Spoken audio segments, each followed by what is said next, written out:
1 November शनिवार निवडणूक आयोगाच्या या मनमानी आणि भ्रष्ट कारभाराविरुद्ध मुंबईत सर्वपक्षीय विराट मोर्चा निघेल।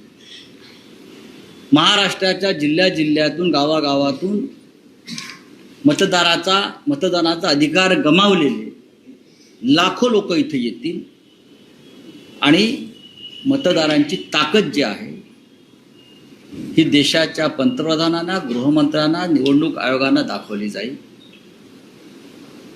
या मोर्चाचं नेतृत्व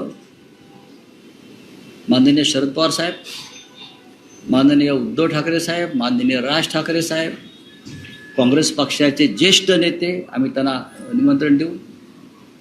इतर जे महाविकास आघाडीमध्ये सुद्धा आमचे नेते आहेत ते करतील आणि त्या दृष्टीनं पुढली पावलं टाकली जातील। आज ही पत्रकार परिषद फक्त तारीख जाहीर करण्यासाठी आम्ही बोलवलेली आहे। अजून एक महत्त्वाची पत्रकार परिषद होईल या सगळ्या नेत्यांचं। तर हा जो दणका आहे तो निवडणूक आयोगाला देणं गरजेचं आहे की महाराष्ट्र स्वस्थ पडलेला नाही, झोपलेला नाही, अजगराप्रमाणे पडलेला नाही।